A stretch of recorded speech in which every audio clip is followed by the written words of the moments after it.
Hello, everybody. Happy Friday. This is State Senator Mallory McMorrow for a very casual This Week with Mallory. Still recovering from a little bit of a cold, so apologies in advance for the nasaliness. It's pretty strange. I don't know if any of you have had this feeling after really not having a cold for the past few years with all of the COVID protection protocols of masking and social distancing and really limiting trips. Now that we are making our way back into the world, it's a reminder of what a cold is like. So getting over that, but I feel like I've learned a lot over the past few years just about how to protect myself and others. So I did mask up this week in session because I don't want to share my cold with other people. So with that, we will jump right into it.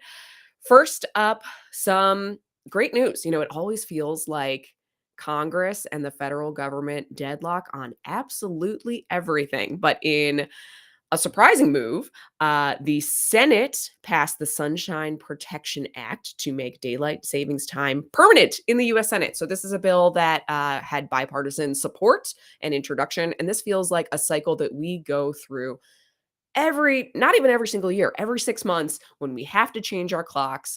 We have heard from many of you this past week about how frustrating the time change is.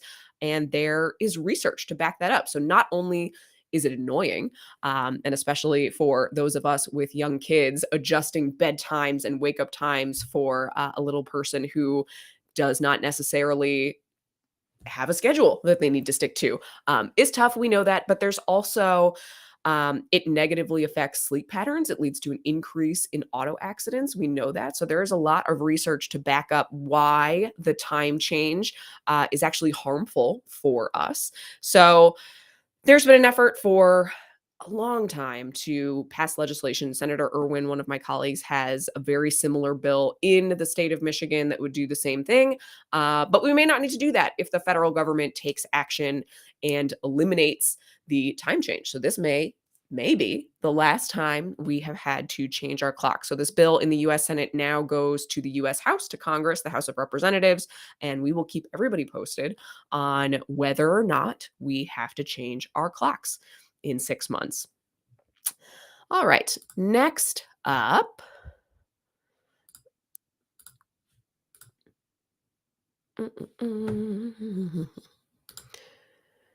Unable to share the screen, running into technical difficulties. So Liz is on the call with me. I may ask if she is able to try to share her screen. If not, I'm going to talk you through it. So we're going to start with talking about this past week, Oakland County held the State of the County address. This is very similar to the State of the Union or the State of the State, but County Executive Dave Coulter presents an annual outlook on how the county is doing and what our plans are for moving forward. And I think the theme, like all of us and all of our lives, it is how are we moving forward? What have we learned in the wake of COVID-19 and how are we doing so together? So the theme for the state of the county was always moving forward. And it presented a 5-year strategic plan committing Oakland County to always moving forward by making a real and measurable impact in 3 primary areas. Number 1, a strong economy. Number 2, healthy and safe communities. And number 3, opportunities for residents to live their very best lives. This is something that is really important, that holistic approach, because we know that economic development, you've heard me talk about this quite a bit, cannot happen unless we have strong communities. And that is something that I think is a strength of our county here in Oakland County, one of the largest counties in the state of Michigan, now with 1.3 million residents. So these things all have to move together. So Liz is going to drop a link into the comment section if you want to check out the State of the County address. You can go ahead and watch that. Next up, we wanted to let you know about an exciting series of events coming up that the Women's Commission and Governor Whitmer are hosting called the Women's Economic Recovery Tour.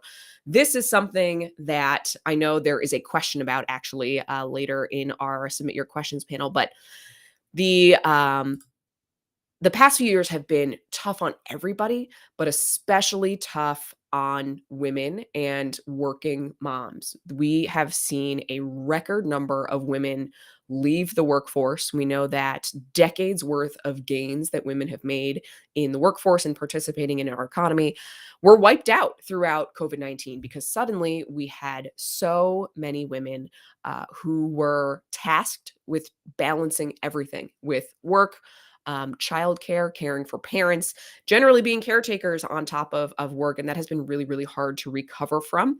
So, this is a series that the Michigan Women's Commission is putting on to celebrate Women's History Month. And there is a kickoff event this coming Monday. This virtual event will highlight Michigan's investments and opportunities for Michigan's women to participate in our workforce, our communities, and families as our full and authentic selves. This is so important because I think that there is this false dichotomy that women either have to choose or have to do both things all at once. I think that there was a pushback to the idea of Sheryl Sandberg's lean in, right? That you can work and you can raise a family. But the reality is, we only have so many hours in a day to commit to something. So, that points to the need for structural changes so that we can support women, families, and really change structures that weren't necessarily designed to support those things. Commission Chair Muna Jondi will talk with Governor Whitmer about the current status of women in Michigan's economy and the policies and programs that are currently available to help women to fully participate and thrive in our economy.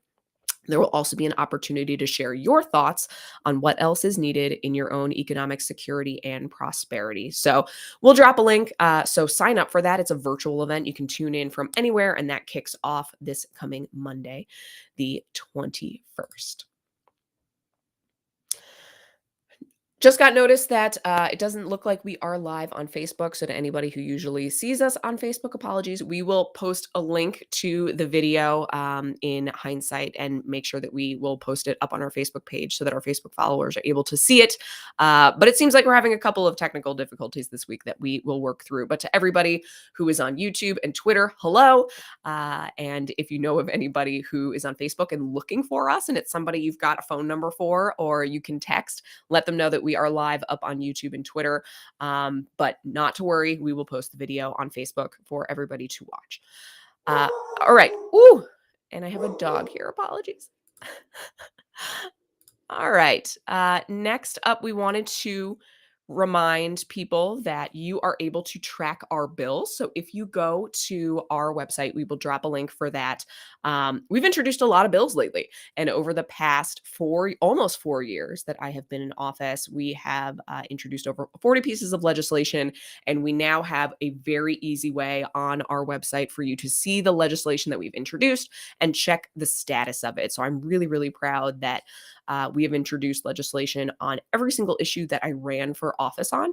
And this is something that a lot of people ask is, what are you doing in this issue area? So we wanted to create a really easy tool where you could see what I, as your state senator, have introduced and the status of those bills, if that is something that is of interest to you. All right, now updates from the Capitol. What happened this week? It was a pretty light session week, and this usually happens when we are in the midst of the appropriation cycle for the budget. So appropriations committees are meeting. These are the committees that get together to hash out what the budget will look like in response to the governor's budget proposal. So we shared a video last week or a couple of weeks ago outlining what the budget process looks like. So we are now at the step where the State House and the State Senate, which I have here, are getting together to put together the budget response to what the governor has proposed. So the first step is the governor proposes her budget. This is her recommendation for the budget for the state of Michigan for fiscal year 2023. And then the legislature responds. So they take her recommendation, debate what should go in it, what might be removed, what might be added. And then those are the bills that pass through the legislature to go back to the governor for her signature.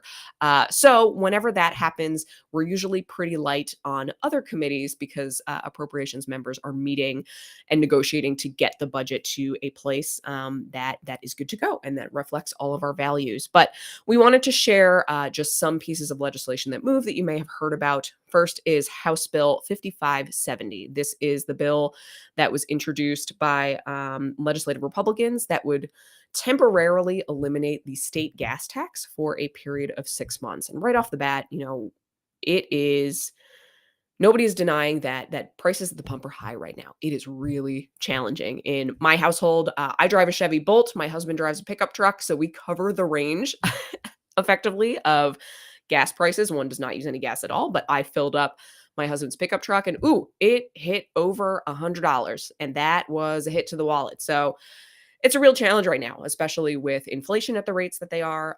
Overwhelmingly, we know that Michiganders and Americans on the whole support efforts to cut Russian oil, especially in the wake of the horrific invasion of Ukraine. So that is something that is supported by an overwhelming number of residents. But to do that, we need to make sure we are putting things forward that limit that burden on you, on everyday people, when you are filling up your pump. So this was a proposal that was put forward, and it failed to gain enough support to move through the legislature. So we voted this bill out. It did receive enough votes to pass the Senate, but in a procedural move, the bill was not granted immediate effect. So that is something that requires 2/3 of the vote in the legislature, and that is necessary to put something, as it sounds, into effect immediately. If not, it will be a year, even if the governor were to sign it, for it to go into effect. So it effectively renders this bill moot, because this would be a 6th-month elimination of the state gas tax. And I will tell you why I opposed this. We have to find ways to provide relief, but if we eliminate the state gas tax versus, say, the federal gas tax or the sales tax on gas, really what that does is hurt our ability to fund fixing our roads. And over 6 months, the average driver might save, over the entire period of 6 months, about $75 if we were to eliminate the state gas tax.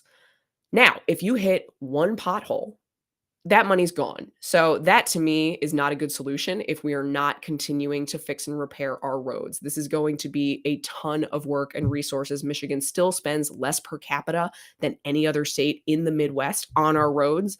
There is a reason that they continue to go through this cycle when we hit spring of freeze thaw and the potholes blowing up. So in my mind, that is not a good solution. And it also limits our ability to get federal matching funds if we limit the revenue that is going to the state transportation fund to fix the roads. So all of that being said, there's also another reason, is that despite the price of oil coming down, so the price of oil did go above $100 a barrel, but it has come down. It is back below $100 a barrel, but oil companies are still raking in record profits. So there is a disparity between the actual price of oil and the price that you're seeing at the pump. And that actually has nothing to do with the state gas tax. Instead, what we've proposed, Senate Minority Leader Jim Ananich, who's our Democratic leader, has proposed instead eliminating the sales tax on gas in the state. And Majority Leader Mike Shirkey has expressed support for that. So hopefully that's something that we will be able to put forward that does not limit our impact to getting matching federal funds for transportation reasons. Now, it does, instead of hitting the transportation fund, it does hit the general fund, the school aid fund. But given that the state currently has an $8 billion surplus between federal funds and excess revenue, there's a way that we can backfill a lot of those funds and make sure that those are not negatively impacting the general fund and the school aid fund. So all of that is to say that there has to be a way to provide relief, and a real relief to all of you, without continuing to damage our roads. And that is what we are looking to do as well. But I'm sure you've seen headlines about the gas tax and sort of the fight in the legislature. But at the end of the day, we're all looking for a solution that makes sense. And for me, I fundamentally believe we have to hold these companies accountable, and that's going to require partnership on the federal level to make sure that there isn't price gouging at the pump, especially when the price of a barrel of oil does not justify that cost. Also in the legislature, sometimes there are bills that are just kind of interesting that I wanted to share. So I serve as the Democratic vice chair of the Senate Economic Development and Small Business Committee. And this week in committee, we passed out a bill from Representative Angela Whitwer that would enact a new law to allow somebody who operates a shoe repair shop to be able to donate unclaimed shoes. And if you're thinking to yourself, what the heck? Why is this an issue? That is some of the most interesting bills to me are bills that solve an issue that a lot of us didn't even know existed. So Rep Whitwer staffer shared a story that in her district, she went to a shoe repair shop and the owner brought this issue to her and said, "Hey, I have years, actual years of unclaimed shoes. People have dropped them off to be repaired. They never pick them up, and I can't do anything with them. I am not legally allowed to donate them." It just turns into kind of an unclaimed property situation where right now the shop is required to hold on to them. So she actually, and I was trying to understand the scope of this problem. So her staffer explained that she actually showed her. So she took her to a back storage room, and the way she described it was like a hoarder situation, that it was piles and piles and piles and piles of shoes, some that have been left from as far back as 2014 that many of these are small business owners can't do anything with. So this is a bill that we passed out unanimously in committee that would allow these shoe repair shops, if shoes have been left for a certain period of time, that these shoes would be allowed to be donated. Many of the shoes are nearly new. Maybe they needed to be resold. They cover every type of shoe. So there are dress shoes, work shoes, tennis shoes, running shoes, everything you can think of. And I just thought this was a really interesting bill because there are there are a lot of bills that come up where I did not realize it was a problem and somebody did. And a great example of, if you are a constituent and you see an issue, I think some of the most powerful bills are when you bring something up that we may not even know is an issue, and then we can advocate on your behalf and fix it. And especially for people who need shoes, this is hopefully going to open up many shoes that will be able to be donated for those who are in need. Last up on legislation, there were a few bills that moved through the Senate this year related to elections. This is something that we have heard from a lot of you about over the past couple of years now, since the 2020 election, is the concern about the onslaught of bills that have been introduced that would make it significantly harder for people to vote. So, to level set again, here in Michigan, the Heritage Foundation, which is a conservative think tank, maintains a database of voter fraud in every state throughout the country. And since 2012, there have been 12 total documented cases of voter fraud in the state of Michigan. That is less than one per year. In Michigan, we have paper ballots. There have been 250 independent audits of the 2020 election that show that the results are accurate. Many of the claims that dead people voted twice, were debunked. And there is a long documentation of those results, including from the Senate Oversight Committee, which is chaired by Senator Ed McBroom, a Republican from the Upper Peninsula, who published an exhaustive report to say that the elections were fair and valid. But despite that, we have seen bills introduced that would make it harder to vote. So some of these bills moved through the Senate this week and passed mostly along party lines, with Republicans voting in favor, Democrats voting against.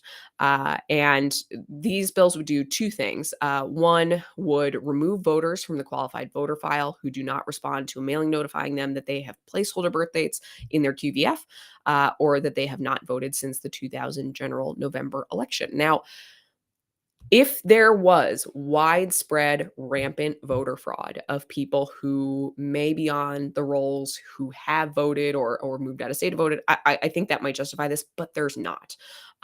There are a lot of people who, for a variety of reasons, may not have voted in every single election. And the idea that a resident of the state of Michigan who has every right to vote, let's say, shows up at a polling place during an election and they're suddenly no longer in the voting rolls and allowed to vote, I don't think that that is conscionable. And there's no data to back up why we would do that. there are many, many steps to get an absentee ballot if you are, let's say, on the voter rolls and you've moved out of state. Um, you would get an application to apply for an absentee ballot at the address that you lived in Michigan. If you no longer live there, you can't return that ballot application. Forging a signature on that ballot application is a crime.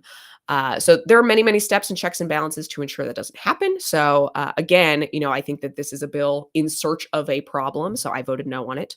And then another bill would increase the number of election challengers allowed in the combined absent voter counting boards, allowing 2 challengers per entity for the initial 2,999 ballots assigned to an absentee counting board. And this is very wonky in a way to explain a lot of what we saw kind of on the news of coverage of the 2020 election of what are election challengers. So right now in the state of Michigan, trained election challengers can sign up to watch the process of counting absentee ballots. This happens at every polling place during the counting process, and a Republican and a Democrat are allowed to quite literally watch this process. And if they see something that they don't think is valid, they can raise a flag, and then there will be an official who will come and review the challenge to see if that is fair and if that ballot should be counted or discarded. So this process already exists. Clerks train poll challengers. There's a process to get verified to become a poll challenger, but adding people to this process is just going to make the process of counting much more stressful, much more timely, and there's really no need for it. If you can already have a person at every table watching that is more than enough. So again, this is a bill in search of a problem. Many entities came out opposed to this bill, and I voted no on this as well. All right, jumping into our good news for the week. The Friends of Royal Oak regular book sale is back. It is the perfect time for March is Reading Month. On Friday and Saturday, the volunteer Friends of Royal Oak Public Library will be inside the building to host the first full-scale used book sale in 2 years. So if you are looking to fill your bookshelves, if you've read everything on your bookshelf many, many times over the past few years and it's time to get some new books, come to the Royal Oak Library, check it out, buy some used books in support of the library. All right, Liz, I'm going to ask if you can jump to the next slide. Next up, this is so exciting. This has been so many years in the making.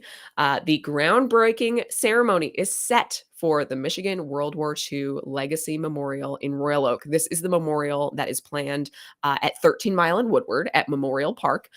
This is right around where the Royal Oak Leprechauns play baseball, if you know where that is drive-by wise. So this has been so many years in making. This will be Michigan's only World War II memorial. It is going to be absolutely beautiful. And we were very proud working with Representative Ellison in the last budget cycle to be able to secure $50,000 to help continue to fund this project. So now there's a date for the groundbreaking ceremony. So the groundbreaking will be 2 p.m. Thursday, April 7th at Memorial Park. And like I said, this is 13 and Woodward. So come and check it out if you're around. This is going to be a really, really beautiful space for education, for self-reflection. I mean, you can see there's a lot of kind of self-guided outdoor space that you can do. And talking with the organizers, who are all volunteers of this project, they're really looking for ways to connect with local schools, communities, museums to really create a space where people can come together, honor the Michiganders who served in World War II and the legacy that we have as a state. And important to do that while we still have Michiganders who served in World War II with us. So really excited to see this move forward, and congratulations to all of the volunteers who have worked so hard for years to get to this point and make it happen. Last up, I'm going to take a sip of my coffee. The Rochester Historical Commission is celebrating Founders Day. This commemorates the arrival of James Graham with his sons on March 17th, 1817, to the area that we now know lovingly as Rochester, Michigan. They were pioneer settlers who established Rochester as the first European settlement in Oakland County. The celebration will take place on Sunday, March 20th at 2 p.m. in the Calf Barn at the Rochester Hills Museum at Van Hoosen Farm. Admission is free, and local Rochester merchants will provide delicious refreshments. So if the weather is anything like it was yesterday, I know it's going to be a little colder, but great time to get outdoors and celebrate Founders Day in Rochester.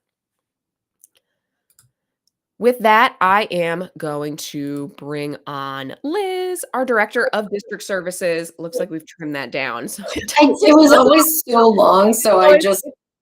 It's kind of a visual joke, it. and that's on us for True. creating office titles that don't fit in spaces on screen. So Liz is going to lead Q&A this week. So Liz, what questions do we have this week? We have a couple of questions via our Submit Your Question form. The first one is from Priscilla in Royal Oak. They asked, I'm very concerned about the pandemic and how it has affected women and mothers, but especially working professional women and mothers. She falls into this category. Do you have any plans for introducing or bolstering Michigan laws to help women navigate these challenging times? Priscilla, yes. And I could talk for days about this issue. So number one, I think if you haven't already, do sign up for the event on Monday that the Women's Commission is hosting, because it is all about this. It is the women's... oh my goodness, what is it called again? The Women's Economic Recovery Tour is exactly this issue. How can women, I think, not only recover from the past few years, but participate at greater levels than even we saw before COVID-19? Because I think many of the issues that working women face were not new over the past few years. They were just exacerbated. It just highlighted many of the challenges that women, and particularly working moms, face and made them significantly harder. I see in your question, you have also noted, as a mom, I'm very concerned about the Oxford school shooting, mental health, gun violence, and students' relationship with their parents. And I hear that viscerally. I mean, I was moved to tears recently when students from Oxford came to Lansing, some who can't even return to school yet because of anxiety and how horrible that is, who came to Lansing to just share their lived experience and advocate for change. And a lot of what I heard from the students was access to mental health resources, that a lot of kids just don't know who to talk to, especially if your relationship with your parents isn't that great. We all hope that we have wonderful relationships with our parents, or that we have adult mentors that we can turn to, but that's not true for everybody. So expanding mental health services in schools. And my hope is, as we kind of enter this new phase of, I don't even want to say coming out of the COVID-19 pandemic, but learning how we get back to our lives, how we adapt more safely, how we adjust to kind of this new reality, that hopefully a lot of those relationships will improve and change. But I think it really highlighted that we have a lot of work to do to make sure that the pressure on students isn't too much, that we're encouraging relationships with families, that we are making sure there's time for kids to spend with parents. I know that that's something that I hear from young people a lot, is the pressure to do all of these activities, to participate, to get into college, is oftentimes too much, and that leads to challenges at home. So I feel all of these issues, I am looking forward to what comes out of the Women's Commission's work. And we are continuing that work in our office on how we can continue creating more opportunities for working moms, not just accepting returning back to where we were before COVID-19, because even that wasn't good enough.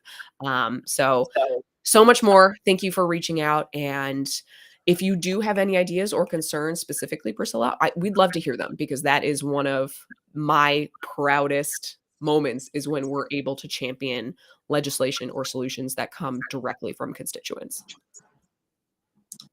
Right, and then the second question is from Julie from Rochester Hills. They ask, when can we hope to see the dyslexia bills, Senate bills 380 and through 383 go through? Wants to know if you are in support of them.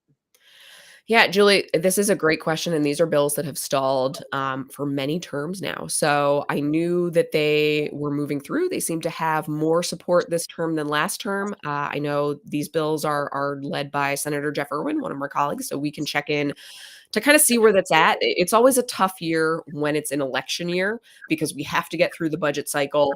And then really a lot of legislators are starting to campaign again. So it really kind of truncates the amount of time in a year that we have to move policy.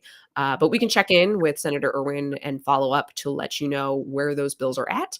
And if it is something that you do support, and I've talked to many parents, supporters. I know that some of our administrators are critical of these bills, but I know for parents, particularly parents of kids with dyslexia, that they are really begging for this as a solution. So we'll see what we can do and put support in and write a letter on behalf of support of these bills. And we encourage you to do so as well to the committee chair. So we will find out where the bills are and let you know how you can participate to see if they can be moved up on the agenda. All right, and that's the only questions we have. Apologies to our Facebook watchers again. We'll upload this right after, and I'll make sure to drop in all the links. I don't know what's going on, but Sometimes, yeah, yeah. sometimes things just the challenge of doing it live, right? We do this every week. Yeah. Most of the times it works great. Sometimes we run into issues. But Liz, what do you got planned for this weekend? The sun came out. It felt like Actually, yesterday was a little bit of a tease, but oh, it was beautiful out yesterday. I had opened all my windows. I drove home with the windows down. It was great. But it's my friend's birthday, so we're going to dinner tonight. Actually in Royal Oak, so I'm in the Ooh, district right now. yay. Well, welcome to Royal Oak. Yeah. Well, great. Well, have a good weekend. We'll let you go. And to everybody watching and to everybody who's going to be watching recorded on Facebook, we'll make sure we get this up there as soon as it posts. Thanks for watching. Have a safe weekend, and we will see you next time.